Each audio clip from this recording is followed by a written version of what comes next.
Alright, YouTuber, so here's the thing. Where it pertains to all the wrestling reviews, basically pertains to Dark Elevations and Dark, pertains to Mondays and Tuesday shows. I said I was going to talk about, my thoughts about, moving forward for those Dark shows. Now, the thing is, after watching those shows, basically when it first started back in that 2019, it was fine, the way they did the format and all that, and the way they booked it. But no fault to theirs. But since the pandemic, everything has changed since then. Um, and they did more things to what they did on Dark. More things to these long ass matches and these long ass hours for this show and its own. To follow up on Dynamite and and everything that's has been going back to normal ever since. And then since then we got Dark Elevations.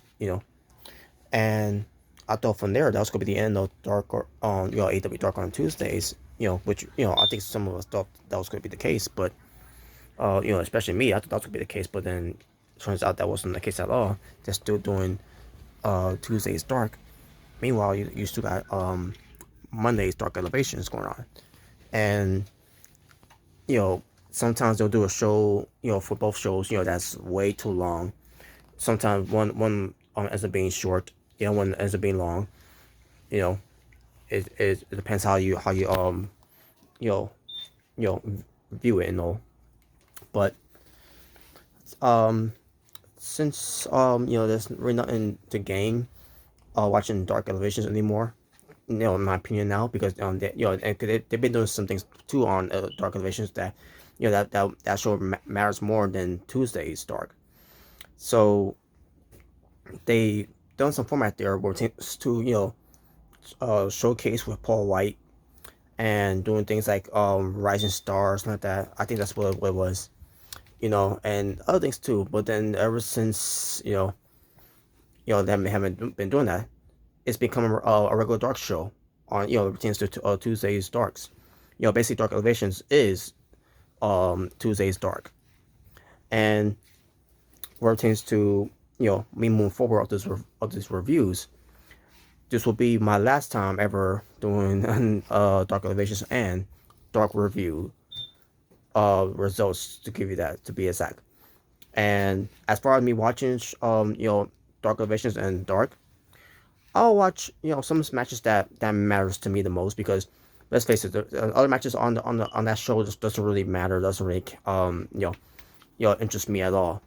So there will be matches I'll be looking forward to watching on YouTube. Chance to reviewing it. I mean, not reviewing it. To find the clips of it, whatever. Wherever that's out there for me to see. Other than that, I have no interest of watching. To sit through an hour or maybe a 2 hour Dark shows, or chance to Mondays and Tuesdays ever again. And to be it's a waste of time. At this point now, it is a waste of time, because everything's back to normal and everything, and they should be going back to the format of it. But I don't know. We'll see. We'll see when AEW Rampage comes around. When Friday comes around. But other than that, yeah, not right at home of this whatsoever. So that's all I want to say from here. And that being said, let's go right into the audio version of me giving you all the wrestling reviews pertains to giving you results of Dark Elevations and Tuesday's Dark. What's going on, YouTubers? For ladies and gentlemen, it's the Natural Born Thriller, and welcome everyone to All Elite Wrestling Reviews, where for the last time I will be reviewing AEW Dark Elevations from Mondays and AEW Dark from Tuesdays. And yeah, it's unfortunate and all, but to be honest with you, there's really no need for any two Dark shows for AEW, unless they want to get rid of Tuesday Night Dark. That'll be fine, because you got Dark Elevation, where that show to me, I always said that it matters more, and they do a lot more stuff on there than they do for Dark, until recently, obviously. But basically just try to draw a bone and all and everything, whatever have you. But whatever the case may be. But yeah, as I explained before, when I did that video of me, right, you know, before I started doing this audio recording of it, you know, because we had Dark, you know, doing it at FO, you know, in 2019, you know, and then, you know, since the pandemic happened, you know, a lot has changed. But I digress. But either way, but yeah, this will be your AEW Dark Elevation and AEW Dark results. And I don't know if they're planning on, you know, still doing 2 Dark shows once we get to AEW Rampage coming, you know, on a Friday. Not this Friday, obviously. I'm assuming, you know, it's gonna be next Friday because, you know, it's gonna be in August. So I don't remember the date either way. So, but I digress. But you get my point. But yeah, so basically the show pertains to AEW Dark Elevation. Um, I believe it was in Texas because I believe they were in Texas during this time. And the thing is, I don't remember where in Texas they were at. You know, I mean, I should know because they kept mentioning it. You know, every time when they advertise it. But yeah, I don't see you know, anything about it right here. So that's my you know, that's my feel on that part there. I'm assuming it was in Dallas, Texas. They were in. I'm assuming they were in Dallas, Texas. But don't quote me on that, you know, because I could be wrong. But again, I didn't do my research, but that's neither here or there. But pertains to, you know, you know, both shows from you know, Texas. Now, obviously, what we're going to be doing, starting off with AEW Dark Elevation first. That was on the Monday from July 12th, 2021, with Tony Schiavone and Paul White as your commentators, and a surprise guest on the show, which we'll get to that later. You know, basically what they're basically doing here is that they're really trying to you know, save face here for us to, you know, to keep on watching Dark. You know, 2 Dark shows, especially AEW Dark Elevations. But no, I made my mind. Not even this person couldn't do it for me. Unless he was wrestling, maybe they could have convinced me with that. But nope. But again, I'll get to that person later. That ended up, um, assuming that was a main event. Yeah, it was a main event. Now I remember, you know, I remember now. It was a main event, but we'll get to that later. But the opening match was Thunder Rosa versus Dream Girl Ellie, and Thunder Rosa wins. Not what to say about that. She won with the Perovina necktie. I'm assuming that's how you pronounce it, but you know, based on her submission move that she's been using you know, for a while. Matt Hardy tells the production to kill the music because, you know, the Hardy Family Office came out, and wait. So basically, this it didn't happen when Thunder Rosa when she won. Happened when Fuego del Sol came out, and then also that's when Matt Hardy came out. Cause actually, when Fuego del Sol came out, and then Matt Hardy came out, Matt Hardy's music you know, was stopped playing because Matt Hardy came out there to stop playing the music because he has something to say about Fuego del Sol, saying that basically makes fun of him for being so ugly. He has to wear a mask. Yeah, that's why he wears a mask because he's ugly. But he says that he will delete the idea of Fuego del Sol being an underdog, and he will beat the loser number 1, Fuego. And then he says he's gonna beat the loser number 2, against Christian Cage at Fyter Fest night, you know, which is night 1, which we'll get to that. But Matt Hardy with the Hardy Family Office versus Fuego del Sol, obviously, Matt Hardy won, but it was a decent match though. Matt Hardy won with a leash, and that was it. Fuego del Sol tapped out. Riho versus Amber Nova. Now here's the thing, Riho, you know, she's you know, she lives in Florida now, you know, she's committed to be with AEW now. instead of traveling to to America and Japan every time. So Riho is going to be staying there. Ember Noah, she's there, to lose to Riho, obviously, and Riho did win. Riho did win, but the match was still good. Now, we're chance to watching AEW Dark shows. Doesn't matter if it's Dark Elevations or Dark. When I see the results that's shown by AEW on Dynamite on TNT, those are the matches I'll be looking forward to to be looking at, like a Riho versus someone, a Red Velvet versus someone, um a Darby Allin versus someone, in case Darby Allin is in the match on Dark, or like an Eddie Kingston, a Britt Baker, um Serena Deeb. Hell, even if I see a Tessa Price, I'll definitely watch that, by the way, because I like Tessa Price. I don't just like her, I love her. But anyways, this match, Riho versus Ember Nova, was pretty good. And Riho won the match. She won with the double foot stomp, by the way. Dustin Rose and Lee Johnson were backstage. Dustin Rose says that Lee Johnson, is he ready? And Lee Johnson says, yeah, he's ready. And it tells Jungle Boy that Lee Johnson is the future and the now. And then Lee Johnson says that this is his biggest match of his life. And Dustin Rose says for Lee Johnson that Lee Johnson will be bringing it to Jungle Boy, and we'll get that match later. Powerhouse Hobbs with Hulk at ringside, excuse me. And Powerhouse Hobbs went up against Baron Black, and Powerhouse Hobbs won with a spinebuster, and it was short to the point. So Yuka Sakazaki, she went up against Kylan King. I don't think myself in this match that Kylan King was gonna win here, but she didn't. Instead, it was the magician. I mean I think that's her nickname, right? The magician girl. Yeah, the magician girl. So Yuka Sakazaki won the match instead. And she won with the magician girl splash, which is she goes on the mirror rope. Basically, she climbs the ropes instead of climbing the turnbuckle, and she climbs in the middle of the apron to climb the ropes, and then hits the splash off the top rope, or should I say the middle rope? I should say.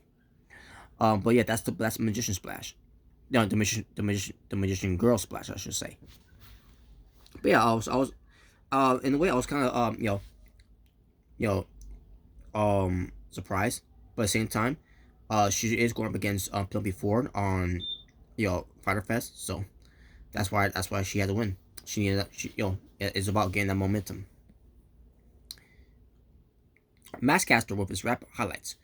So the Acclaim came out, and they teamed up with Chaos Project on Dr. Luther and Serpentico, and the 8-man tag team match. Basically, it was the Acclaim, Anthony Bowens, and Maskcaster and Chaos Project versus the Gun Club, which is Billy and Colton Gunn, and the Varsity Blondes, Brian Pillman Jr., Griff Garrison, with Julia Hart at ringside. So the rap highlights from Maskcaster said that the Acclaim were only drop bombs. That's why we better than Varsity Blondes. Billy, what happened to Colt?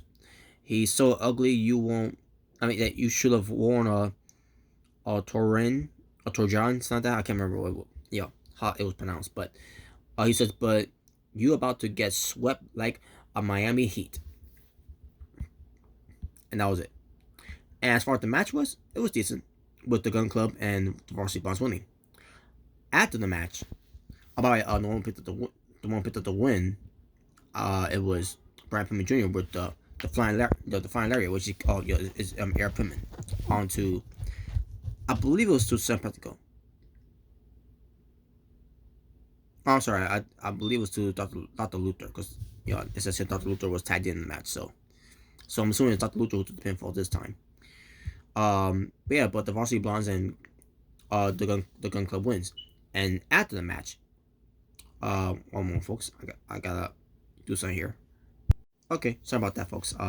But after the match, Maskcaster asked the crowd if he wants him to freestyle on the Varsity Blondes. Andy Bowen says that he has a better idea. He says that they want a shot at the AEW World Tag Team titles, and notes that the Varsity Blondes are number 2 rank, and while the Acclaim are number 3 rank. Bowman says that they can come in and fight now, or they are they're left towers, not that something to that degree in the back with Julia Hart. And that pissed off the Varsity Blondes to get in the ring with the Acclaim, but then the Acclaim ran off, and that was it. And Julia Hart was not fond of this, what they were saying. So that's basically the match they're building up for the Varsity Blondes and the Acclaim. Now, if this is a match that is gonna be on Dark, I'll watch that match. We're just looking for a clip of it. Watching clips of it. So there you go. As far as watching the entire show, no, I can't do that anymore, folks. There's no purpose of it anymore. Brian Cage versus 5 of the Dark Order. So guess who wins? Brian Cage, obviously. And plus, Brian Cage is going against Ricky Starks on Friday Fest, for the FTW title. So of course Brian Cage was going to win. But 5 did look good in the match here though, and it was a good match. But the Drill Claw was the factor of Brian Cage winning the match. So Jungle Boy and Luchasaurus were backstage. Jungle Boy notes that he is the first AEW to win 50 matches, and says that he'll be facing a good wrestler in Lee Johnson, but he'll win against Lee Johnson. So there you go, and we'll get that later. Layla Hirsch, who's legit, went up against Kelsey. I'm assuming that's how you say her name. Kelsey Header. Now, Kelsey Header. Now again, I'm assuming that's how you say her first name. She appeared on this date of July 15th on AEW Dark Elevations, and then later on the WWE program on Monday Night Raw with MVP and Lashley. Oh, I'm sorry, not the 15th, the 12th. Excuse me, I said the date wrong. So yeah, basically she pulled a Rick Rude, Yeah, so there you go. Not much to say about that. But as far as the match was, I want to see how she was in the ring. Didn't really see much of her in the ring because she lost to Layla Hirsch, immediately. Layla Hirsch was basically one with the cross arm breaker. So I wouldn't know how Kelsey hurt. Kelsey. Again, I'm assuming I say her first name, but Kelsey Header. I wouldn't know how she wrestles because I really don't know much about her. So Ethan Page joins a commentary with Tony Schiavone and Paul White as he watches his boy Scorpio Sky went against Sean Dean. The match I thought was pretty decent, with Scorpio Sky winning the match with the TKO. And there you go. Mark Sterling with Jay Cargill. They're talking about making an announcement regarding to Jay Cargill's contract in terms of exclusively. Basically notes that Jay Cargill can take other opportunities in modeling, films, and whatever have you. Hope to make Jay Cargill a big star outside of wrestling, but assure that her wrestling career is still the focus in AEW. And then Jay Cargill says that basically tells the peasants that she's going to Hollywood and no one can tell her what to do because she's destined for greatness, and that she is that the B word, but she's destined for greatness. In fact, I believe Jay Cargill is more destined to greatness, or should I say destined for greatness, more than Deku, who says that he is born for greatness. What a joke. Just saying. Whoops, I think I just broke up the fourth wall there. Took a shot there at Deku. Deku got keys, huh? Deku got keys my ass. Anyways, enough of that. But yeah, I thought it was good though. The whole thing what they're doing with Jay Cargill and Mark Sterling. So Ty Conti versus La Brava. La, I'm assuming that's how you say her name. I don't know. But yo, guess who wins? Ty Conti. In a match I thought was decent with the Ty KO. Jungle Boy with Luchasaurus at ringside versus Lee Johnson with Dustin Rhodes at ringside. And the match between Jungle Boy and Lee Johnson was pretty damn good. Now, obviously, Jungle Boy won the match. So he won with the basically he won with the slide through, getting around the into a pin, and that's how he won. So we got hype video from Miro, where it says him being the AEW TNT champion, God's favorite champion, because he's religion. You know, he's a heel and all, but he's religion and all. So there you go. It was good though. It was good. And we'll get to I'm assuming it was during night one of Fyter Fest that was revealed, but maybe it'll first memory once we get to that point.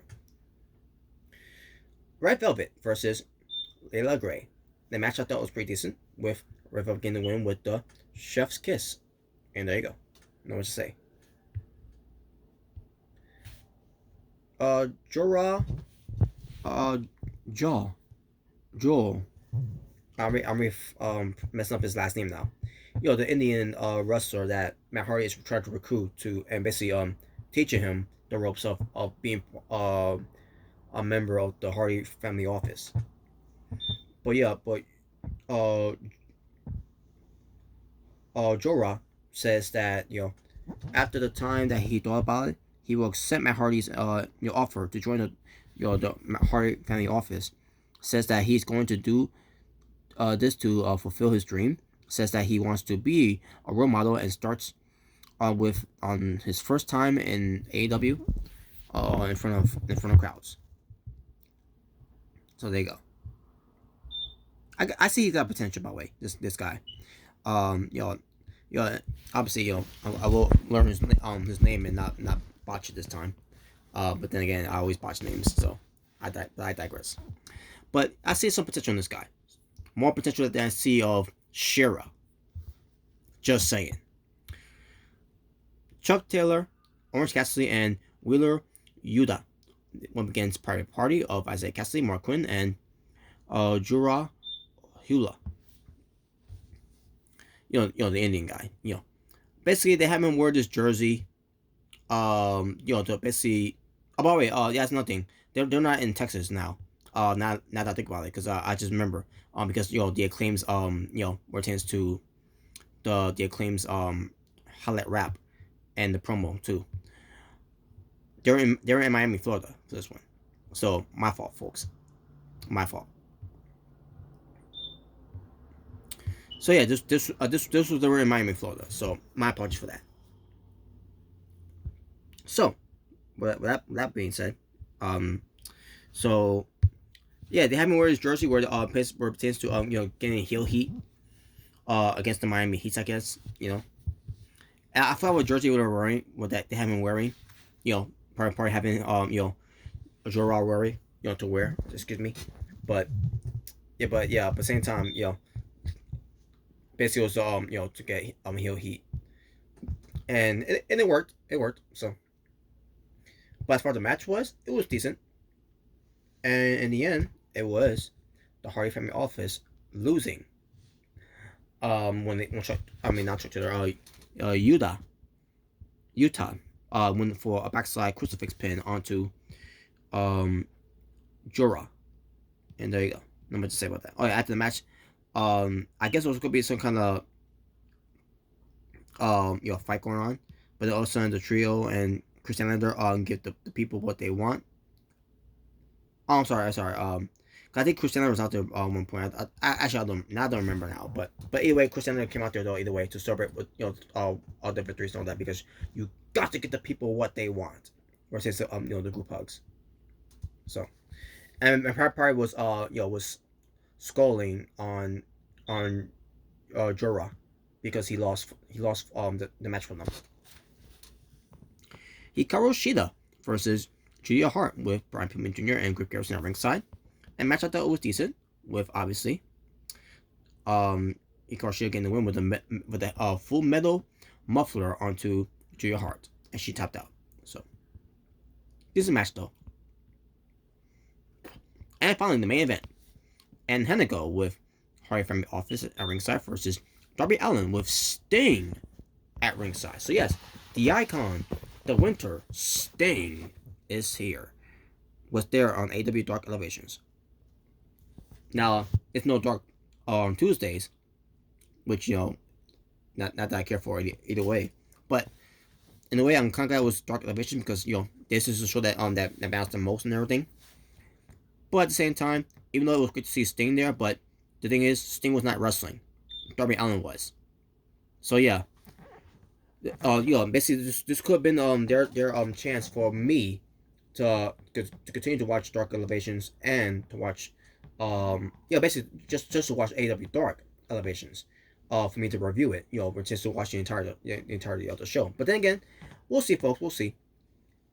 I guess this whole thing was Sting being there. Maybe they may change my mind to convince me to continue to watch AEW Dark Elevations. But as far as Dark on Tuesdays, no, I'm not doing that anymore. That show don't mean nothing to me anymore. Unless there's another waiting room thing that they'll do for Britt Baker. But we'll see in the future. But nevertheless, but wait, we'll see though. We'll see. Because there's no point in doing dark reviews of Tuesdays when you got Dark Elevations on Mondays. So, but as far as the match was between Angelico and Darby Allin, pretty damn good. With Darby Allin getting the win with the coffin drop. After the match, Hardy Family Office and Sting had a stare down. Christian Cage comes in, to fight Matt Hardy. Darby Allin and Sting took care of Pirate Party, or should I say, Sting buried Pirate Party, because that's what Sting does, Bobby, right? He comes into AW, and he buries people.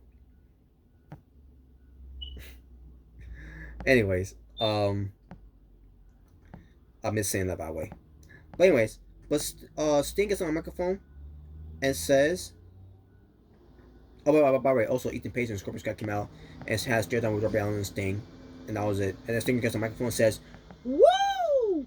He said he always, he could do it without the microphone, but he felt like doing it because he just feels so damn good, because it's great to be back in Miami, especially with Darby Allin, and then get Darby Allin's chants from the crowds, and then AW wins again because of the AW crowds, and because Darby Allin. So then Darby Allin tells Ethan Page that the first ever coffin match in AW will be his pleasure to close the coffin on him, and that was it. And that will conclude your AEW Dark Elevation results. Now, did the show help convince me to continue to watch AEW Dark Elevations? I'll let you know after I give you my overall summary of the show. So the total wrestling for AEW Dark Elevations that were from July 12th, 2021 on the Mondays in Miami, Florida. Because again, they were not in Texas. They were in Miami, Florida. With 15 matches. And my overall rating for the show, I'm going to go with a 6 out of 10. Decent show.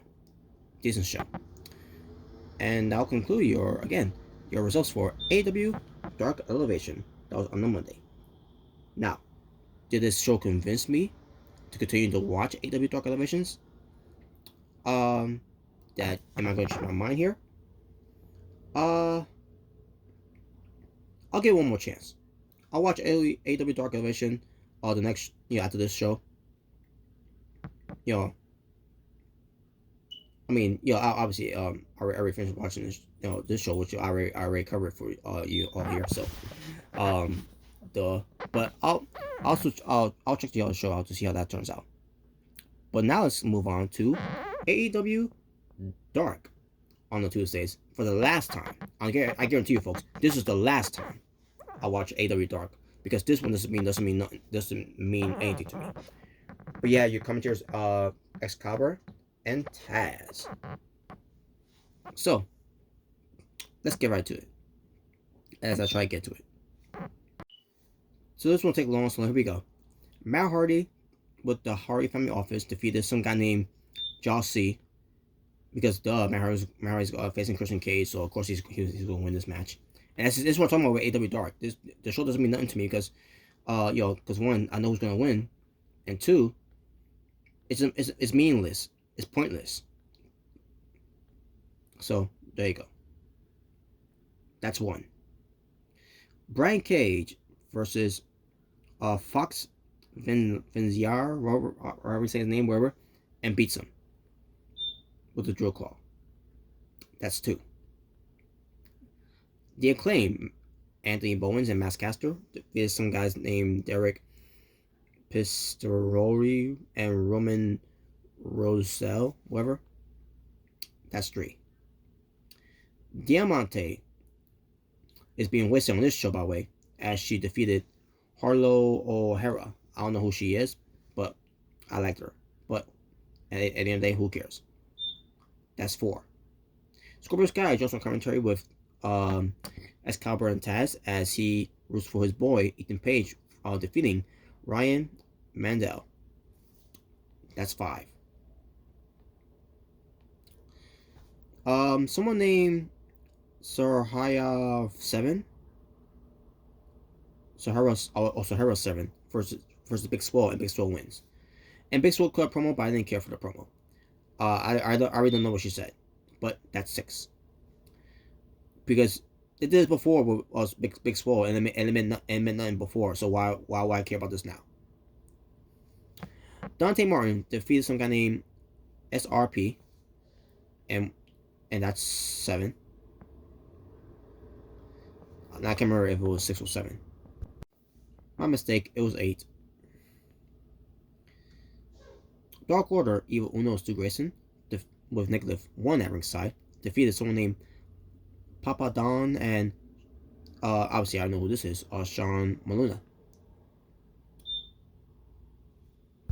That's 9. Ryan Nemeth with the Wingmen defeated Marcus Cross, wherever that person is. But who cares? That's 10. Lumpy 4 defeated Robin Renegade. That's 11. Frankie Kazarian defeated Austin Green, who was being accompanied by Diamond Sheik, whoever. That's 12. Lee Johnson and Brock Anderson with Dustin Rhodes and Arn Anderson defeated Mark Davison and Aaron Fry. That's 13. Julia Hart with the Varsity Blondes defeated Mandy Rankowski, which, she came back. That's 14. The Blade with the Hart Family Office defeated Jake Tucker, I meant to say. I believe that's 14. Unless I miscounted, I don't know. I gotta look at it. So, Private Party with Matt Hardy at ringside defeated Joe Sa and Dion Rossman, whatever. That's 15. Yeah, I think that's 15. Powerhouse Hobbs defeated Travis Titan. That's 16. The Gun Club, Billy and Colton, defeated the Wingmen of Cesar Bononi and J.D. Drake, who was being accompanied by Peter Avalon and Ryan Nemeth. That's 17. And Haneko defeated Wheeler Yuta. Utah, excuse me. That's 18. Or that's 19. I'm guessing. Okay, I just recounted it. 18. We're talking about wrestling. And my overall rating for the show, I'm gonna go with a 5.5 out of 10. So yes, that'll conclude your AEW Dark Tuesday shows for the last time. And that'll do it for your AEW Dark Elevation from Mondays and AEW Dark from Tuesdays. And that'll do it for this AEW All Elite Wrestling Reviews. And that's all there is to it there, folks. And with that being said, Thank you all for watching. So I'm gonna get out of here for Is the Natural Born Thriller, saying peace on the streets. And no plugs whatsoever, nothing whatsoever of me saying anything else other than stay well, stay safe, take care of yourself, everything's going on in the world. Wear your mask, get vaccinated, and love one another. God bless one another. Live in peace and harmony for us all. Respect one another, and be better with everyone, of one another. So I am out here. Ta-ta for now. Take care.